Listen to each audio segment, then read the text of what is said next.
Good morning everyone, Yannick for Canadian Precision Shooting. So this week I received my new 636 scope from Schmidt & Bender and I decided to make a quick review about it.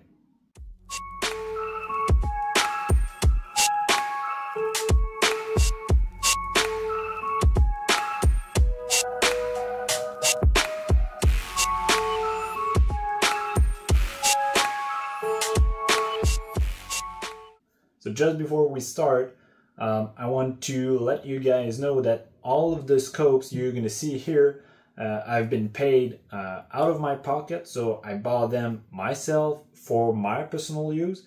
So it's not a review that have been sponsored in any way. So I got my first Schmidt & Bender scope about 4 years ago, which was the 520 ultra short with the H59 reticle in it. After about 2 years of competing with it and multiple win and podium, I found out that most of the time I was running the 520 at 20 power.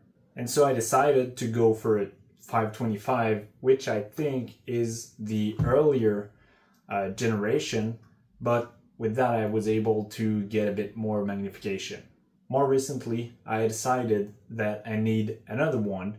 And I got the last scope they have available, the 636, also with the Grid 2 reticle. Ordered this one about 3 months ago and just received it. It is, with Schmidt & Bender, you can choose the turrets you want and customize a couple of stuff around. So it's exactly what I was choosing and looking for. For those who knows me, I've got plenty of other scopes, other brands of top tier optics during the last 4 years, but I've always been running the Schmidt & Bender, and those are the only ones that I bought and that I kept.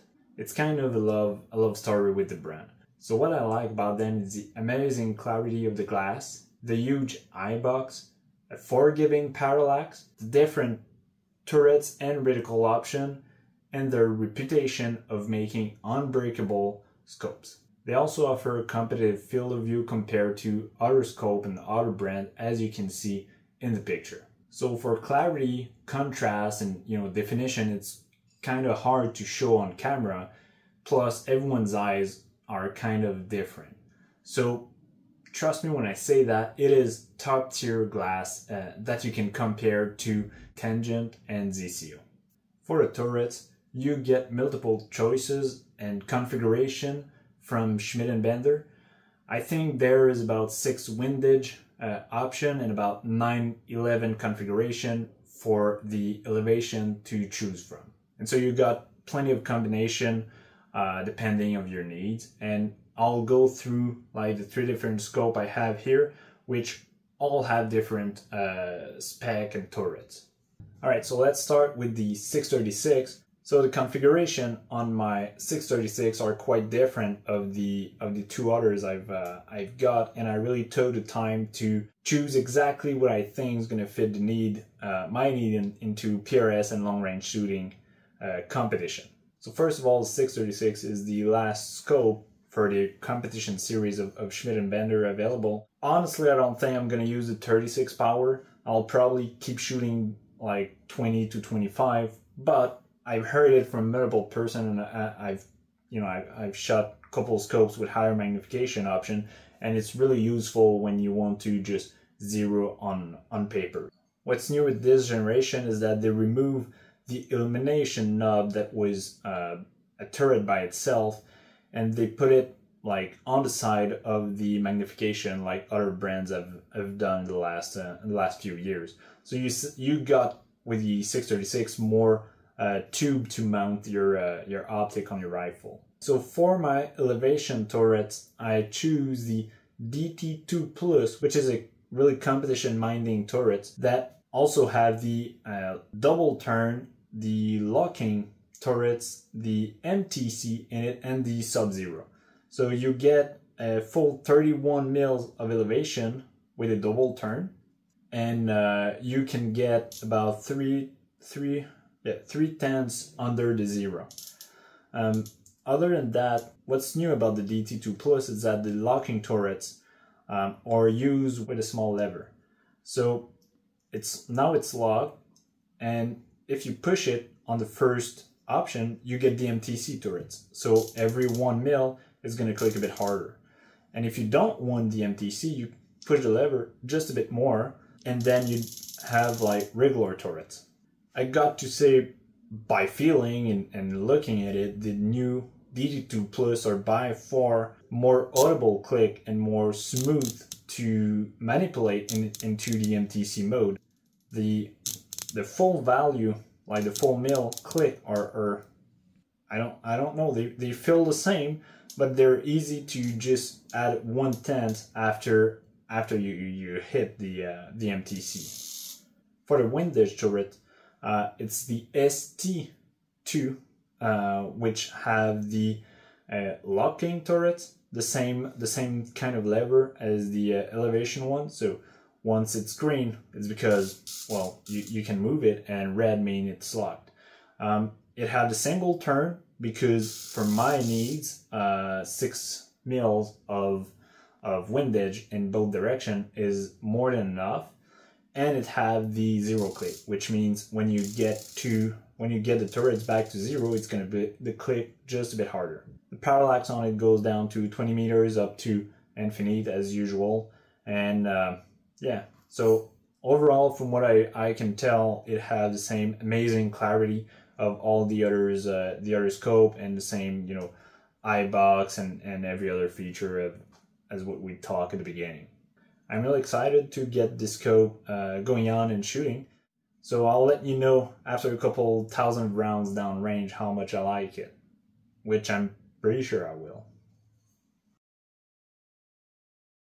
Alright, so for the first Schmidt I bought, I didn't really know what I was looking for in terms of like the different options, so I went with whatever was available at the time and from my limited knowledge at my beginnings.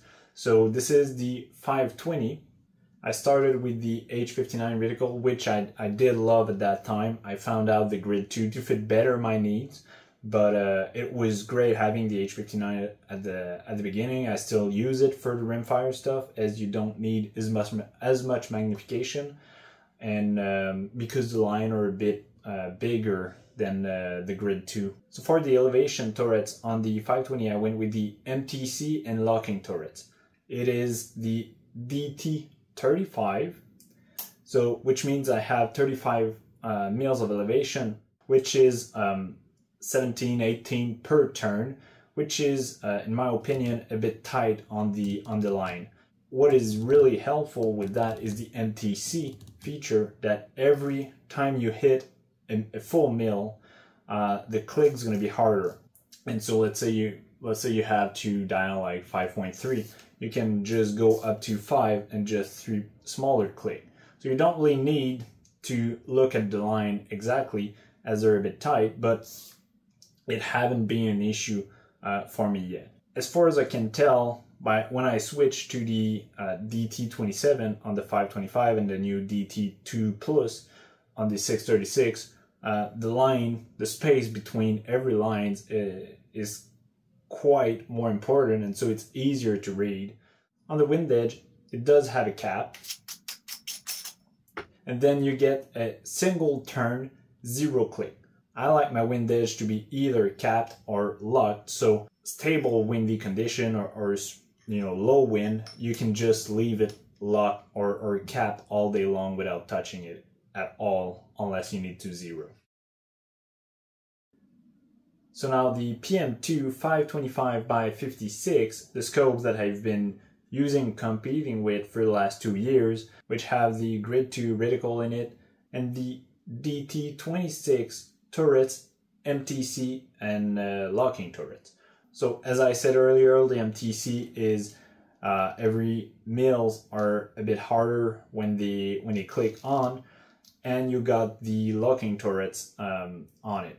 Difference between the 525 and those are the what I think they call the slim turrets. So those popped out way more from the scopes than the low profile one on the 520. The DT26 also have the sub-zero click, so you can go 3/10 under the zero mark, and it have with a double turn 20.